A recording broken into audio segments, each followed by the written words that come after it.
Alright, so let's put the aggregate demand curve and the aggregate supply curve together, and we've got our simple aggregate demand, aggregate supply model of the macroeconomy, which we can try and use to explain phenomena.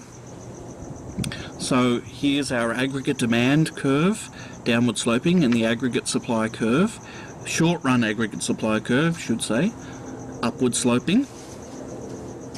And we have the economy is in equilibrium at the point where at the general price level at which the aggregate demand for goods and services equals the aggregate supply of goods and services to the economy as a whole.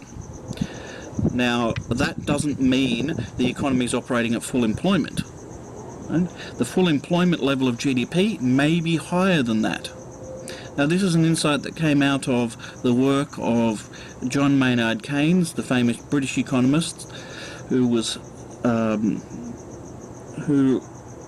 wrote an important book called The General Theory in 1936, during the Great Depression,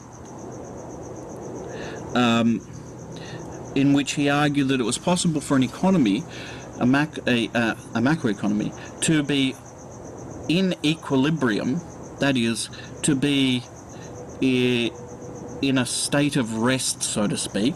That is, there's no tendency for its output levels to change, despite the fact that there was substantial unemployment. So the idea here, representing that idea here, would be that we might be operating at this level of GDP, real GDP, and this price level. But that price level and that output level may be below the full employment output level, which might be higher. That's entirely possible. We would hope, however, that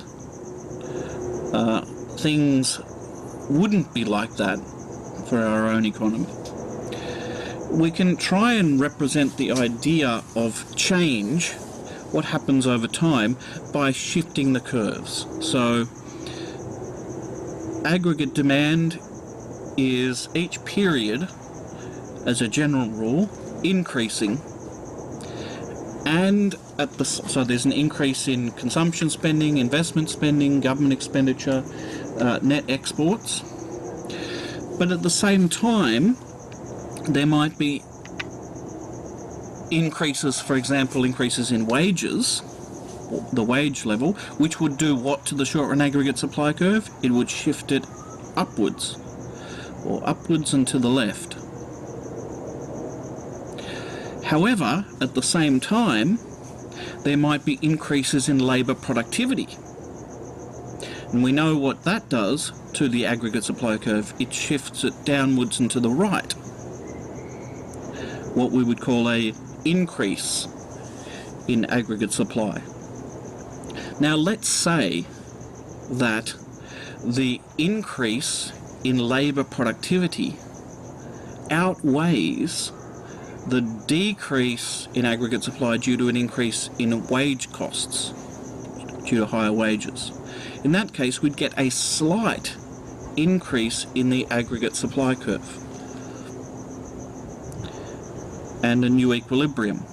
And we might say, hopefully then, we will have moved to the vicinity of the long-run aggregate supply curve, where the unemployment remaining is only natural unemployment. Now, of course, the economy doesn't stop there, because aggregate demand goes up. There's increases in wages, but hopefully increases in labour productivity and technological change that outweigh that. So real GDP, but also prices increase to the new equilibrium level. And then increases in aggregate demand, increases in the aggregate supply curve. Right? These changes in labour, remember the changes in labour productivity and technological change start to shift the productive capacity of the economy. So the aggregate supply curve shifts to the left.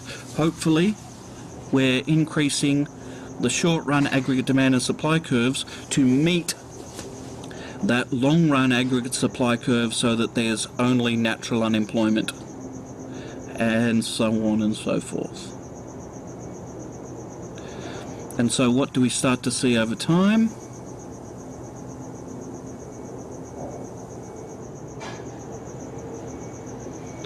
We have inflation and we have economic growth.